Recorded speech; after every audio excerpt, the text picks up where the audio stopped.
everybody. This is Scott, your host from Huge Pop Wrestling Podcast. Right next to me is Teddy, and below us is our guest tonight. He's been in WWF from 1996-97. His nickname, the Pug. Welcome to the show, Alex Pourteau. I hope I got that name right. Pourteau. Sorry, I goofed up already, man. Sorry, man. So, how you doing tonight, man? Thank you for taking the time out, coming on the show, and sharing your stories. I appreciate you, and I appreciate Teddy coming on as well. So, and again, I asked this question, everybody. Watching wrestling as a fan growing up, what was that like for you? Well, I grew up in Louisiana, so I was watching Mid-South. You know, guys like Wrestling 2, and DiBiase, Duggan, Matt Bourne, Magnum, Rock and Roll, Midnight Express. So, you know, I was right there in front of the best talent ever in the world. And when I say ever, including today's guys, nobody can outwork any of those guys today. Yeah. So in the Mid-South then. So in your opinion, things have changed considerably since the time you've been in the business till now. I'm sorry, say again? So in your opinion, since you've been in the business to now, things have changed considerably as far as the work process and the quality of talent. Oh, absolutely. Look at today's product. I mean, that's a no-brainer. Right. Yeah, you're right. Exactly. I mean, I think the biggest thing missing from today is the territory days, the storylines, and all this other stuff that used to be back in the day that's not here right now. So yeah, I do agree with that. To say the least. Yeah. So Alex, you would say more today's, like the old school used to be smash mouth wrestling. You know, if you hit somebody with a clothesline, Stan Hansen hit somebody with a clothesline, they were done. So you would say this more modern is more of a spot fest? Well, I wouldn't say they were done. I mean, you know, you could take it and get up and keep working. But, I mean, there was nothing wrong with being snug back then. You know, today, if you're snug, these kids start crying and whimpering in the back. And that just leads to a bigger ass whooping because you're selling it in the back. You know, these kids today, the problem is they're not trained anywhere appropriate. And the good schools that they go to, even the guys that know how to work don't even smarten them up because they want to keep them around and keep that paycheck rolling in. Now, would you say the locker room scene back then, was there more respect for legends back in the day than there is now? Absolutely. And that's, you would say it's pretty important to listen to the legends in the back. I mean, you were a rookie once, and you had legends in the back. How important was that for you to listen to those guys, and how much did they impress you to follow their lead? Well, they taught me how to work. You know, today these guys everybody's working with everybody that's green, and you don't get any better. You know, when I was a junior or senior in high school, I was working with guys that knew how to work. Iceman, Kevin and Kerry, Chris Adams, Al Perez, Jimmy Jack Funk. You know, these guys knew how to work. They'd already been working 10, 15 years. So, you know, that's how you learn how to work, is working with quality workers. There's no more quality workers out there anymore. Right. And then you had to go through. So when you were in Texas, that's when you were your beach bully back then? I started in World Class in 87, 88. A beach bully, after I went to Puerto Rico for 2 years, I came back to Texas, and that's when Global took over. And then Michael Hayes and Bill Irwin put the beach bully thing on me there. That was for the ESPN TV.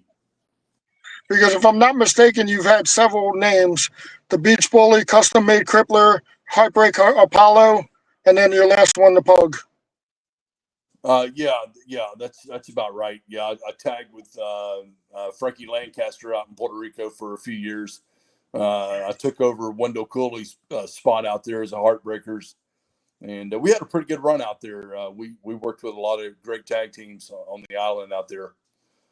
Then the Beach Bully was in Dallas in 93, 94. And then I got my tryout for WWE in 96 and became the Pug. So I've talked to you multiple times at your Wrestling 2.0. I've always meant to ask you, where did you come up with the name Pug? I did it. WWE did. Okay. Yeah. So back in the day, even with your training, the first place you trained, am I right? It was a horse stable. Yep, it sure was. It was a horse stable on Barksdale Air Force Base, and none of those guys knew how to work. They just had a ring in the middle of the stable, and everybody was just doing hip tosses and arm drags and drop kicks, and we were just playing around like today's guys do. And I took a video take down to Jim Starr, which is one of the original mask medics, the interns, and he said, "All that looks good, but you got to know where to put it in the place. You need to call a high spot with it. And I didn't even know what that was, and that's I trained on that little horse stable probably, I don't know, maybe 4 or 5 weeks, and we ran a little show there in Louisiana. And that was the tape that I took down there and showed it to him, and I was proud of it. I thought, like everybody thinks today, I knew how to work, but little did I know that I did not. And I trained with him in the back of this gym for probably, I don't know, 6 to 8 weeks, and then I knew how to wrestle. So in training, there's more than just wrestling moves, right? They taught you how to do the mic skills and all the stuff like that. That's important, and probably the not the politics, but just how to be a wrestler, other than just the moves. Well, he was a very old school guy, more of just psychology, how to have the people, where you need them, where to do what, when to do it, when not to do it, more of timing is a key word to the wrestling business. So, yeah, that's what today's kids are missing is timing. When they hear the people coming up, they sit in a hold. They don't come up with the people, and then that's the time to come up and run a nice hope spot. And these guys, they shut them right back down way too early, and they don't elaborate on stuff like that, and they just don't know any better. But that's what you get for not going to the right place. Yeah, true. So Teddy, would you say there's a lot of people in independence today that don't go to the right place for training, and like our guest Alex is talking about? Yeah, I mean, I think I saw Alex have a post probably a couple months ago that to look the part. And when you go to these independent shows and you see a heavyweight champion that looks like he should be selling popcorn, your heavyweight champion should be in 121 pounds. I remember growing up. And he owns the company. Yeah, and he owns the company. I remember going to I remember going to like the AWA shows in Atlantic City, and the first match I personally remember watching was Bob Backlund versus Sergeant Slaughter. And when you see larger than life, Sergeant Slaughter was larger than life. Bob Backlund, to this day, I'm still friends with him, and he still does 500 squats, standing squats. And it's amazing. Like, they were larger than life athletes. And that's what the wrestling company is missing now. Yeah, real athletes, not gamers coming in with non-athletic skills. They're on the high school bowling team, that now they want to be a wrestler just because they can pay somebody $350 a month. And then when you ask them to go to a show to set up and tear down, nobody shows up. A bunch of freaking idiots. Yeah, it's pretty bad when half the talent doesn't even know how to set up the cross beams or which way they should go. And it kills me when they don't even know the length of the board. Like, come on, like, I'm a referee and I'm the first one at the show and I'm the last one at the show. Like, because at the end of the day, yes, I'm the referee, but it's my heart, it's my passion that goes into that every day. And like, I take the bumps. Like, I do referee bumps. I'm good with that. But then I mean, So if the referee knows more than some of the talent, that's probably an issue. Right. Yeah, that's yeah, I'd say so. So brotherhood and paying your dues is pretty huge in the wrestling business. And I think from what you're saying, back in the day, it was more of a proud thing to do, had be brotherhood and paying it forward, like paying the dues, like setting up the ring, and I have all the support compared to today. Would you agree? Well, sure. I mean, like when I started in Dallas in World Class, I mean that ring was always set up. It stayed set up. Um, and that was a pretty well organized promotion. So I didn't have to do too much in there. And to be honest with you, I was only in the independents for probably, I don't know, maybe 3 months before Akbar put me in to World Class. So, I didn't do much with the independents I was full time in the business for 10 years, 16 to 26 years old. And when I got out of the WWF in '97, I did some stuff in Puerto Rico, and then I started doing some independents again. So I'd never really been around the indies, and the indies I was around early in my career were guys that were really trying to make it. Were these guys? It wasn't none of these guys today where they work at Johnny's tow truck driver, and they're wrestlers on Fridays and Saturday nights, and they don't go any further than 25 miles. These guys were humping it. They were driving 250 miles to work with guys that knew how to work, to trying to learn how to to network and shake the right hands, and get a position later on down the road when the office changed hands and stuff. So these kids today, I tell you, they don't even hardly leave the house, unless they're doing something extra for NWA or AEW, or if Sean brings in some guys for NXT, then they'll do something. But other than that, man, there's just no motivation in these kids anymore, and there's no genuine athletes anymore. There really isn't. Speaking of Akbar, he one of the most underrated managers, I believe, of all times. You don't hear enough of him. Do you have an opinion why he's not in the Hall of Fame yet?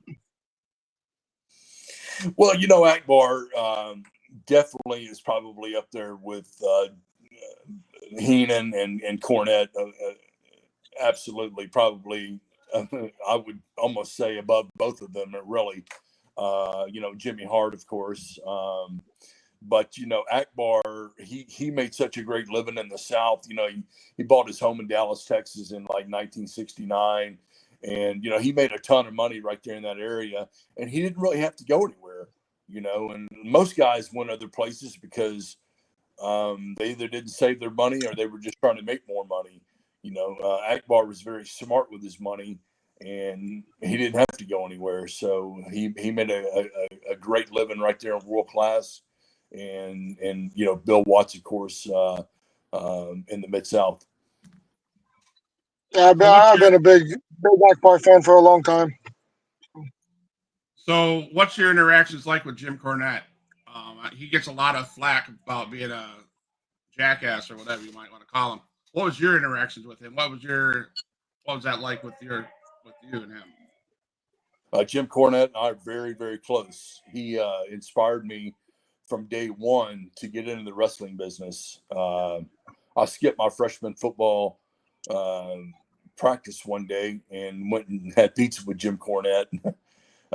He was 23 years old, and I was, I don't know, maybe 16 or so, 15. And, Jim Cornette's always been very good to me, and everything he says is gold. Today's guys really don't belong in the business. The ones that disagree with him are the ones that don't belong in the wrestling business. Right. So do you think he gets that flack because that he's just that truthful and no one likes that? So is that right? Well, yeah, I mean, it's today's world, right? Everybody has their own truth. Why listen to the people that know? It's like all these guys, just because they're on Instagram and Facebook, now all of a sudden they're John Cena next week. I mean, they don't need to be anything until the office calls them. They're already something. You know, you can't tell me anything. I've been doing this for 6 months. These guys don't know dick. Right. No, absolutely. 100%. I love Jim Cornette. He speaks the truth. And I think that's that's what no one likes is he speaks the truth. He speaks facts. So. Speaking of John Cena, I like to bounce. You were part of John Cena's army, weren't you? I sure was. That was a Mania 25. I think that was in Houston. Yep. Yeah. Yep. And you also said when you got out in '97, you wrestled a little bit in Puerto Rico. July 7th, 2001, 2001, you won the television title. Puerto Rico. And then I'm sorry. Say again. Or for Wrestling Council, you won the title July 7th, right? And then you lost it. Okay. Ricky Santana, and then I dropped it. I dropped it to Ray Gonzalez. Ray Gonzalez. Okay. Puerto Rico is where you met your wife, correct? I met my wife in 1991 in East La Verde. Yep. We'll be married 30 years, October 21st. 3 kids. Congratulations. 32 years here for my wife and I. So. Good. Nothing like waking up next to a Puerto Rican all your life. I don't know. I'm about to wake up for the rest of my life with a Jamaican. So nothing like Island Girl. So Jim Starr was the guy that trained you after the horse stable stuff training, and you guys built a great relationships. And would you say he launched you into your WWF career? How is your relationship with him today? Jim's doing fine. He just sold his gym in Louisiana.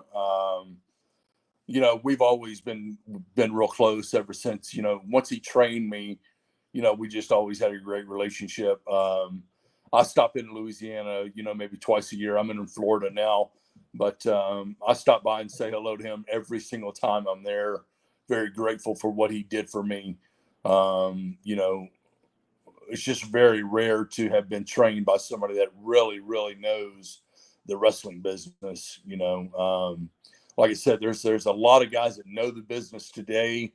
But even if you're in their school, they're very hesitant to smart you up, you know, because you're going to take off and go work, you know, and the money stops coming in. So, you know, these guys, I mean, I ran 2.0 for 7 years in a commercial facility.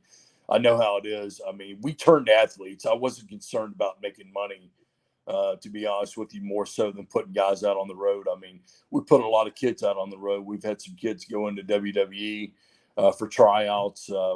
You know, some of them had got a referee spot out of it. You know, some of them were told just to keep working. Your work's fantastic. Now a lot of them are over Booker T's, you know, trying to make a name. I got a couple of great kids out in California doing the Japan dojo. We sent them to OVW, and they killed it there for a year and a half, and now they're out in Cali. So, you know, we try to put the right ones on the road, you know. I never sheltered anybody. Some of these kids around here, they've been working in these schools and these independents for 10, 12 years. I mean, I'd never heard of such a thing in my life. I don't understand it. There's no desire to get to the top anymore. There's no desire to get to the next best promotion, to work with the next best worker, to get the next best payoff, to get the next best position.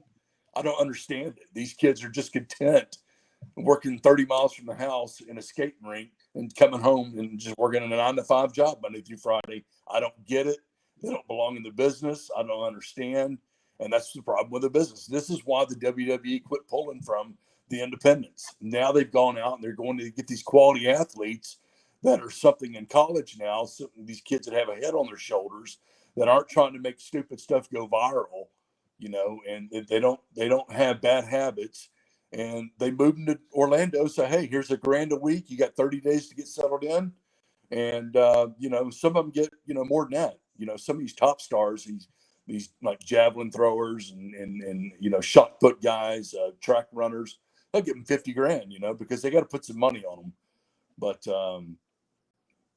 and that, you know, they're pulling quality athletes like that. They're not pulling any gamers, you know, these kids today. they work like they think they're Kevin Owens. They think they do everything they see on TV, and so they look like everything everybody's already seen without muscles. And I these kids don't go to the gym anymore. I don't understand the wrestling business today. I really have a hard time watching it. So in case you didn't hear, So we got some fans that out there watching this. Pro Wrestling 2.0. Check them out on YouTube. They got 40K followers, a bunch of videos. If you want to check out Alex Pug's school, check it out.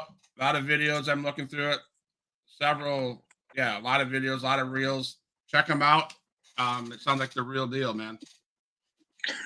So, Alex, how many students have you put out that made it? Because I know the couple shows I've been to, just to name drop someone, Shane Strickland was there, Sammy Callahan, Santana Garrett, Terrence and Terrell Hughes, the Dudleys, Sue Young.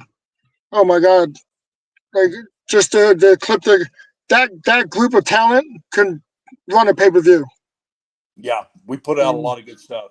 If you'll go to Pro Wrestling 2.0 on YouTube and subscribe, you'll just get a ton of great matches of when these kids were coming up. You know, like I said, Dudley's, Tessa Blanchard, Chelsea Green, Callahan. You know, as soon as Callahan was, he was the very first talent to ever ask for his release in NXT. Of course, he's a great worker, you know, and he was our first 2.0 heavyweight champion. And we've just had a slew of talent come through. You know, Orlando is now the capital of pro wrestling world, you know, with NXT and everything. So we had access to all these guys, you know, and we utilized them. And, you know, we probably put, I don't know, maybe out of probably 100 students we put through 7 years, I would say 10 of them went on to really do something, to get on the road, and are currently holding titles or positions for, you know, companies that I would say are above and beyond the average independents. So is there one guy? When I say that, I mean like MLW, you know, OVW, Reality Wrestling, you know, Japan Dojo, places where they're going to get recognized and stand out, where the office is looking at people. You know, it's not Johnny's Wrestling in Brunswick, Georgia. You know, there's some promoter just has a ring that don't know dick. He's a real estate agent, and all of a sudden he buys a ring and brings in all these wrestlers. I told my kids, stay away from that stuff. If these kids don't know how to work, don't smarten them up. Go to the next, keep climbing the ladder. Okay. That's what I tell my kids. So if you had to name drop anybody out of your school, who's one of the better ones that we should look out for here in the future? A kid named Eli Knight. Eli Knight? Yeah, he's with Culture Inc. Eli Knight is probably my top student out of all of them. As a matter of fact, you know, I started him when he was 16 years old. Okay. And this is 2016. So it's very rare to find a wrestling school that will take you under 18, just for insurance purposes. But I was confident in the way that I trained, and he's a natural athlete. So, but Eli Knight is fantastic. Janaya Kai is one of our female athletes. I think she's holding the women's title for MLW right now. She's a fantastic athlete. Mikey Spandex he's a great kid. He's an Orlando guy. He was refereeing with NXT for quite a while. I believe that he I think he's gone back to school counseling now. I know he recently got married, and, you know, he's trying to build a home life, which I can certainly understand. He never had any intentions of being a referee. He's a fantastic, great little worker, you know, in the ring, and looks like a great worker. At the time, they just said, "Hey, we got a referee spot for you. Would you like to take it?" And he took it, you know, and he ran with it for a year and a half or so. And there's several other guys that we've done some stuff with, you know. But those are my breakout students. Awesome, man. So now, are you the only trainer there? Do you bring in some big guys to help you train your students, or? Yeah, well, we utilized a lot of the talent in the area. Shane Strickland, Sammy Callahan, Buddy Murphy helped out a lot, quite a bit. Mecca Wolf, 450 is what he went by. We've had a lot. Darby Allen was helping the kids for a while. Back before AEW started. We had Josh Woods helped out a lot with the kids. We've done a ton of seminars. Tommy N, Too Cold Scorpio. We've done, Serena D. We probably had, I don't know, 15 or so seminars with, TJ Wilson. I only brought in the guys that knew what they were doing. I think the youngest one that I brought in was Lindsay Dorado, which was, I forgot what his name was on WWE 205 Live. And he's a fantastic worker too. He really is. Moves like a cat. Hardly even bumps. He takes very good care of his body. But we just, Tessa Blanchard had a seminar, but we had a lot of great leadership. Chelsea Green was one of our ladies coaches. She's doing very well right now. So we utilized a lot of great talent right here in Orlando to help our kids. And that was huge, Yeah. So 2.0 would be around for a while, huh? Yeah, we started in 2016. I actually closed the commercial facility just probably a year ago. We had a lot of kids that meant well and they wanted to come in and wrestle, but they weren't wrestlers. These guys, first thing I asked was, what's your age and athletic background? I'm 35. I've never done anything. I played softball. Okay, well, you're 35. It takes you 7 years to really learn this business. You're going to be banged up at 42. You need a 10-year run. You're too late, kid, we had a few that come in at 16, 18, and 20, that could do some stuff. But I would ask these guys, I said, hey, there's a show, it wasn't even 2.0 show. I'd say, hey, there's a show Friday, 20 miles from here. Let's go over there. Let's be there at 6:00. Help set up, tear down, whatever they may need. Let's just go to support the show. Nobody would show up. So I'd see him on Tuesday. I'd say, hey, I was there Friday. Where were you guys at? Oh, blah, blah, blah, blah, blah. I said, get your gear and get the hell out of here. I don't need you. You take your $350 a month and go somewhere else. I'm not going to put my name on you. This is not play wrestling. So I was letting guys go just for no show and shows that I would ask them to go help support the setup. Right. I ran them all off. I don't have time for that. You can go to these schools they'll teach you how to do a few things in 6 or 8 weeks for $3,000. And they're great workers, but they don't teach you anything that's relevant to the business, only moves. And they mark out on these guys, but whatever. I don't need that. They make a quick $15,000 every 6 or 8 weeks. That's not my deal. That was just never us. Yeah. Okay. Teddy? I've been to Alex's shows. Like I said, I used to go all the time when I moved from Colorado into Orlando. Well, probably one of the best independent shows that I've ever been to. Well ran, always professional. Every show I've ever been to, it's always been a blast. So. Awesome. I think I was talking to you before we went on air. The first show I went to was probably one of your first shows, and I forget who didn't show up. And like Jay Lethal changed one of his travel itineraries just to come help you out. Yeah, and that shows. I forgot who it was. We'd advertised a special guest referee that night for the Dudleys and not the Dudleys, but TNT, which is Devon's sons, which are great kids, by the way. I forgot who they were working with, but I think Jay had brought over a couple of girl students from Tampa that night, and I slipped him right in for that spot for the special guest referee.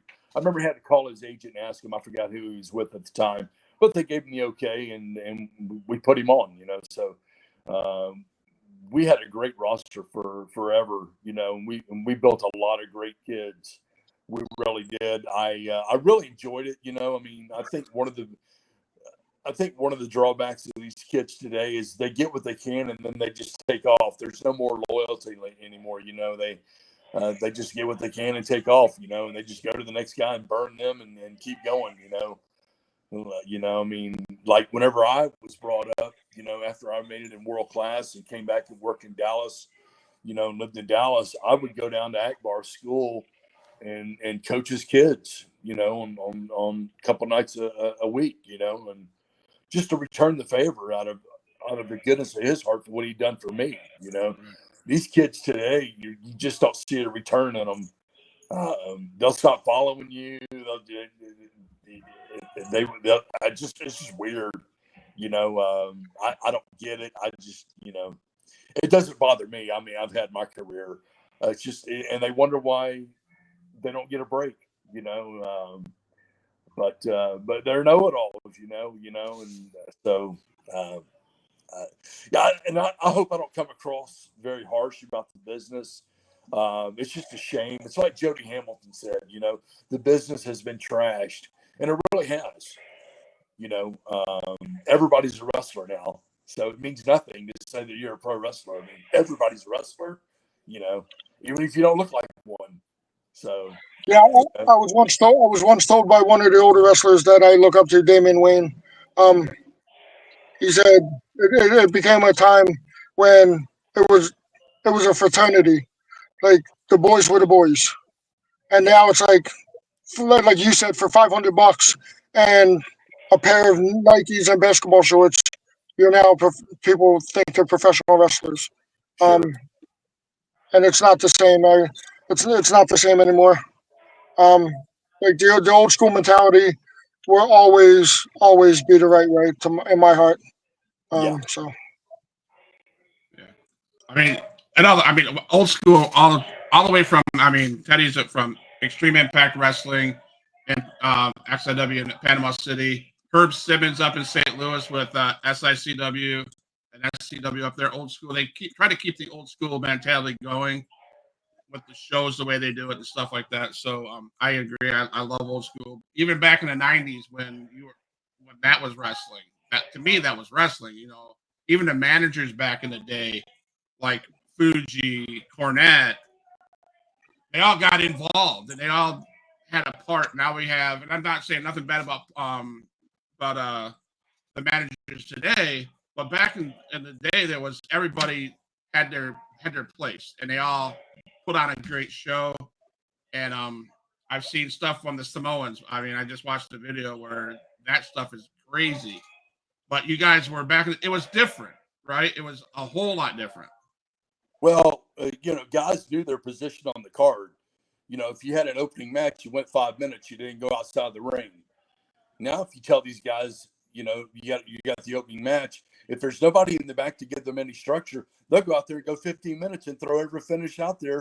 And now they blew the wad of the whole crowd. So there's nothing left to see. So there's no card structure that, you work according to where you're at on the card. These kids want to have a WrestleMania match, all 12 matches on the card, all 6 or whatever they're running, and it means absolutely nothing. And they don't care. They just don't, they're very selfish, and it just, they didn't do that. They didn't do that on 2.0. I guarantee you that. But, they had the right structure behind the curtains too. And guys, Callahan, Chelsea Green, Strickland, Leo Rush, these top stars that come in, they knew how to work. I didn't have to tell them anything, and that's you get what you pay for, right? I mean, you bring in talent that knows how to work, the less you got to communicate with them. Sammy, Leo, you guys are on. You got the main event tonight. Give me 20 minutes. You got it, Pourteau. That's all I had to tell them. See? Now, doesn't that come to passion compared to doing it just to do it? That just shows those guys you just mentioned had the passion for the business. And these other guys that are in the indies today have just, let's go out and make $50. Well, it's not only passion; they know how to work. Yeah, but to know how to work, you have to have the passion to do it. Correct? I mean, you better be in line. You better want to do it, or you're never gonna. Well, there's a lot of kids that have passion that don't know how to work. Okay. Right. And and a lot of times it's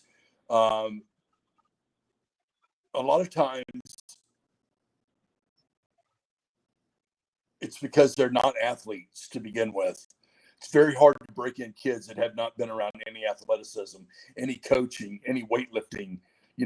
These kids come in and they've done nothing. And so, as opposed to guys like Shane Strickland or Leo Rush or Sammy Callahan, these guys are natural workers. Yes, they all started somewhere, but they had a lot more motivation and drive behind them. These kids today, if they hit the ropes and do a hip toss and do a drop kick and an arm drag, they're ready for WrestleMania. They just think that's all they need to know. It's just these kids, I tell you, and the back talk that they give you, that was just, with someone who's been there and someone who's given them a platform to perform on,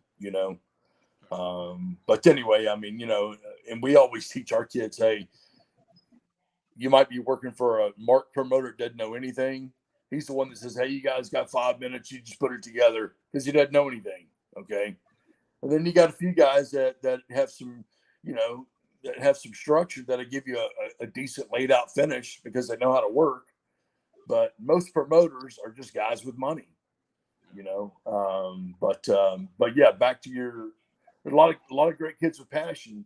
But it's timing. You can have passion, but if you're coming in at 35 and you're 385 pounds, it's tough.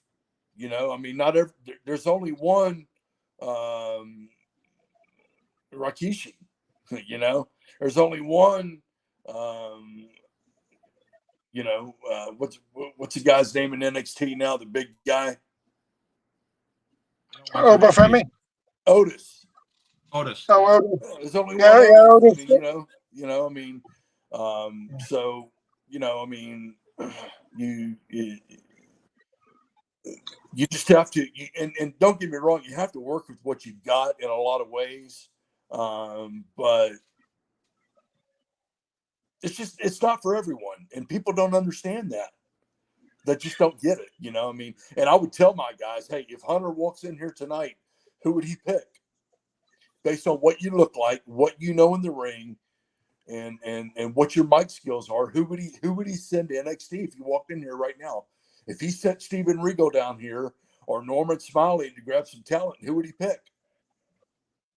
A lot of them wouldn't even raise their hands because they knew they weren't ready, which I can understand that, but that, that's the confidence level. That's the difference between guys that are ready and guys that aren't. I know that Eli Knight would have raised his hand. Mikey Spandex would have raised his hand. Because they've got confidence. They look like the part. They're not shy. They've been around athletes. They've been around coaches, so they're not intimidated. Anyway, I hope this helps you guys out a little bit. Absolutely. Yeah. I was always told there's always a place. Just because you have the passion for the business doesn't mean it needs to be in the ring. We need security guards. We need ring crew, stuff like that. Yeah, and we get a lot of kids that just can't get it down. And I'll tell them, hey, have you considered being a referee? I can get you booked almost anywhere on these shows. I mean, you get to work with a lot of great talent. You get to learn finishes, and a lot of these kids would take that wrong.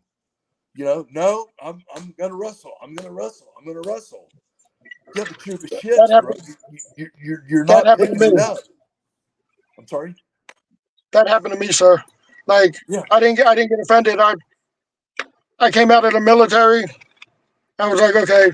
At 40 years old, I went to wrestling school, and I was like, I know I'm too old to do anything, I just want to. I want to learn how to do something in the wrestling business, be it a referee, something. I know I don't want to wrestle. I know I'm too old, but I just want to. I want to contribute something, and I got trained to be a referee. I went in there knowing that wrestling was not going to be it.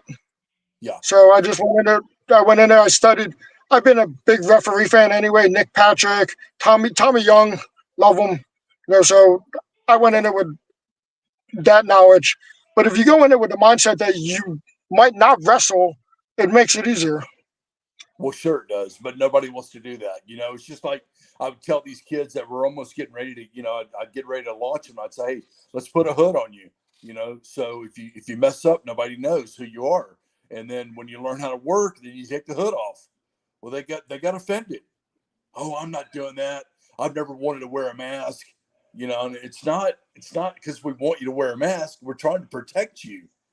You can't be the medic for 3 matches until you get this down, and then pull your hood off and be, whatever you want to be, but again, that's just today's kids, I mean, some of the greatest wrestlers wore hoods. I mean, if I'm not mistaken, Mark Calloway wore a hood down in Texas, Dallas, right? Yeah. When he was Texas Red. Yeah, and he also went by like the Punisher or something with the black mask. Or Yeah. Yep. So but, Mark Calloway he listened to guys like Gary Hart and Akbar that knew the business. He listened to Fritz Von Erich when they brought him in. They had respect for people in the office.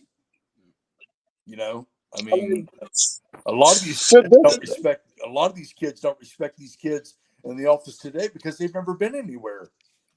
And now all of a sudden they're a booker. You're a booker and you run a show once a month in your hometown. You're not a booker. You ain't done nothing, brother. How are you a booker? You've never been in the ring. You've never done a finish. You've never been on TV. How are you a booker? You're not a booker. And most of the people that came out of 2.0 knew how to work in 6 months better than guys who've been working 10 years because they were never trained right. Sure. So, that was another issue, because they were around somebody been in the business 6 years, but were never trained right. So the promoter would say, hey, whatever he wants to do, let him do it. Well, you know how that goes. So anyway, I was very hesitant where my guys worked. I always made sure I tried to put them with quality promoters that knew what they were doing, which there's a handful in Florida. There's a bunch of them that don't know what they're doing, which is fine with me. I steer them the other way anyway. But, experience is experience. If you know how to work, you can make something out of nothing, but everybody wants to get their stuff in. And then you trust these guys, and they try to do all this stuff in the back. They call everything in the back. And when they get in the ring, they can't get it over. They can't do it. It sounds good in the locker room, but you really can't do it in the ring. So why are you calling it in the back? If you can't do it in the locker rooms where you tell somebody, that's how you blow spots up. That's how you lose trust with guys. That's how you get cut off and get shot on. Wow. So do you ever send anybody to CCW down in the Orlando area? Say again? Do you ever send anybody to CCW, Coastal Championship Wrestling? Yes, we've sent a few guys down there. Rockstar 7. We sent a good kid from Chile. We also sent Ramona Luchador. I can't think of her name right now. She's a Chile girl. And also we sent gosh, I can't think of his name. We've sent them a few people, yeah. And I'm good friends with Cha Cha Charlie, and he's a good athlete there, and he helps out a lot in the office. So if I've got somebody who wants to come in, or a referee, or somebody needs to get some experience, I'll contact Cha Cha, or great guy.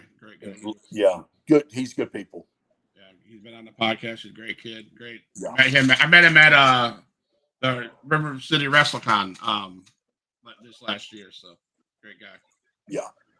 So tell us about your GWF interactions. You had some interaction with Buff Bagwell, 123 Kid. How was that experience in your career?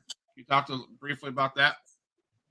Well, I came there in 1992, right after I left Puerto Rico, and Buff and Kid were already gone. They had gone. They had left.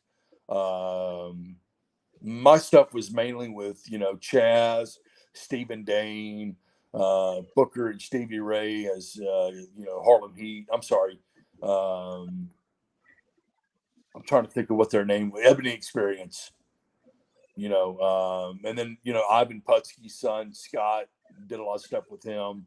Chaz Taylor, of course. Those were the guys that were there when I got there. Jimmy Jack Funk had come in a little bit. Sam Houston was there. That was a great locker room. It really was. I mean, we had TV every Friday night, and we ran spot shows, a few times a month. So Texas was really, really good. And, but you can't go wrong with Texas. There's a lot of great workers out there now too. And there's some good schools in Texas too, for sure. Dustin's got his program out there.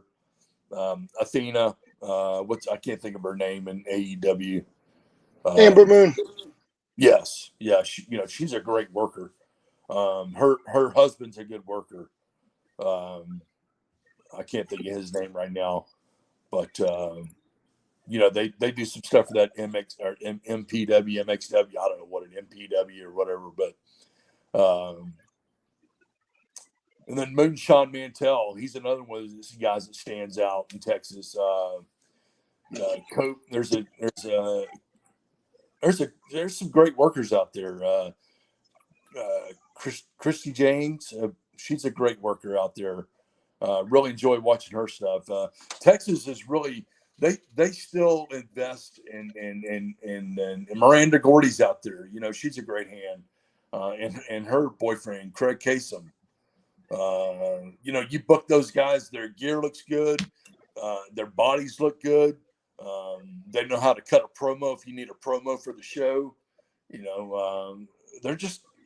They know what they're doing out there, and there's a lot of good kids in Florida too. There really are, but I think the wrestling business has been saturated. Like I said, anybody can be a wrestler now, and I'm good friends with Steve Kern, and Steve Kern, he got out of the business mainly because he just he would bring these guys up and show them what to do, and all of a sudden they'd be in NXT, and then 6 months later they were cut and didn't know what to do, and Steve was like, yeah, I don't want to do that anymore, because when they leave NXT, you got the indies, and there's no money on the indies, and people don't understand that. There's absolutely no money in the indies. I don't care how you cut it, unless you find a mark that's got $3 or $4 grand, or finds a bought show, which is very occasionally now, or a rare occasion. Independence is experience. Everybody talks about a hot dog and a handshake. Man, I did a bunch of those. When I was in Texas in 1987, and Iceman and Chris Adams were running shows, brother, I invested 100 miles and a little to no payoff to work with guys that knew how to work, because I was learning how to work. That was better to me than a payoff. Yeah. These kids today are more concerned about a payoff than they are learning how to work. They've got it backwards. And if you've got any kind of a character that's over somewhat, of course, everybody thinks they're over now.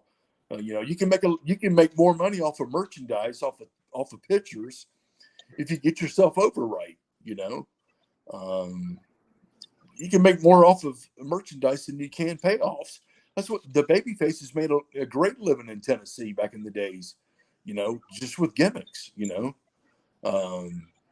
Those guys were up and down the road 1,000 miles a week for $500, $600, $800 a week, which was okay money, but gasoline and eating and hotels and the gym, taxes, at the end of the day, $800 a week, $1,000 a week's not a lot of money when you're on the road. You know. I have one last question about your career. I know I want to keep it within. We got 7 more minutes. I want to keep within your time frame. Yeah. So your PUG and you have the gear, the United States of America gear. Would you say you were the inspiration for bringing Kurt Angle in as the Olympic champion? Yes. Okay. Yes, I was. And now, is that okay with you? Were you all right with that move? I mean, absolutely. You know, Kurt, I can't touch Kurt, you know. Listen, it was an honor for me to be there. You know, to me, even though I did 7 tours in Japan, I did 2 years in Puerto Rico. I was on ESPN TV for 2 years. I genuinely never felt like I made it in the business until I signed the WWE contract. And that's just me. You know, I'm in every encyclopedia there is out there right now, all over the world. WWE put me on the map. You know, I did a lot before I got there. Those weren't the best matches I ever had, by all means. You know, it was my greatest exposure with the greatest platform and the best promotion ever to walk the face of the earth. Nothing will ever touch the WWE. I don't care how much money somebody else has or how many other bookers come in and try to do what they can do. You'll never touch the WWE. That's just all there's to it. You know, now, I mean, they've been around over 100 years. I mean, come on, you know, Vince Sr., you know, they've just got real bookers, you know, I mean, they've got guys that know what they're doing in there. But yeah, Kurt Angle, I think definitely they said, hey, you know, PUG, you know, I was brought in basically just to put guys over on Monday Night Raw. And then on Superstars the next night, they would give us guys to go over on. So they, you know, we'd do the favor on Monday, and then Tuesday they'd pay it, they'd give it back to us. So, you know, it was, you know, I didn't know what kind of spot it was when I got there. But, you know, there's no regrets. I love being there. It was really good. I wish it would have turned out to be more. I think that a lot of people realized that I was a better worker than probably what they gave me credit for. You know, Jim Cornette talks a lot about, you know, if they would have just, you know, utilized me in the right spot, you know, would have gotten over a lot better. But I got no hard feelings there. You know, I worked with a lot of top guys there. You know, I worked with Bradshaw in the Garden. I worked with Hunter, Vader, you know, the Godwins. I worked with, you know, Owen Hart, Davey Boy. I worked with Jim Neidhart in Miami. I worked with Smoking Guns. I worked with Phil LaFawn, Leif Cassidy. I worked with Doug Furness. You know, those, brother, please. Who's worked with those guys? Come on now. You know, you're right. You're not wrong. You're not wrong, man. You know, so, and that's why when I do the podcast, you know, I can say I've had several guys on this podcast.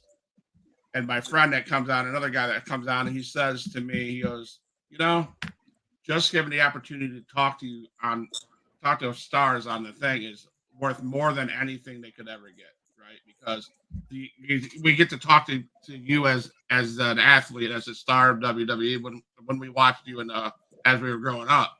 So I say that to say thank you. Sure. I say that to say thank you for agreeing to come on here. There was some not disagreements, but communication lost by my part. But I thank you for not saying bye. You said, yes, I'll do it. And so I want to say thank you before we close the show. And I want to give you the opportunity now to plug whatever you want to plug if you need to, or I can just close the show. It's up to you, man. I think we put it all on the table already. So I appreciate you guys having me. It's been a wonderful night. You know, go to Pro Wrestling 2.0 on any of the social media. Like I said, we've got, you know, 40,000 plus followers on YouTube. We've got a lot of great content on there, over 500 matches. And out of all that product, I've never been on there once. I had my time. And just go on there and click on there and enjoy enjoy all those matches. And there's a lot of great stuff in there to watch how the kids have evolved. Some were great workers there and that are still great workers. And I use that term very loosely. There's only a handful of those. But you can just, if you need to learn how to work, watch YouTube. Watch people that know how to do it. Yes, it's great to be in a fantastic school and be in the ring and doing it. But, watch guys that know what they're doing. Watch how they sell. Watch how they do their comebacks. Watch how most guys have 3 or 4 big moves and they implement them differently in every match. It's not hard. These kids today just act like it's so tough. You got to find what works for you. Right. So lots of great content on there. Anyway, I'm so happy to have been on with you guys tonight, and hopefully we cross the road again sometimes. Absolutely. So, Huge Pop Wrestling fans, thank you for joining the Huge Pop Wrestling podcast. Thank you, Teddy, for joining on. Pug, I appreciate you. Appreciate you sharing your stories. I'm going to play a quick exit. Don't go anywhere. I want to say thank you, and I'll take off here. So, Huge Pop Wrestling's for life. All my dogs, make some noise up in this house.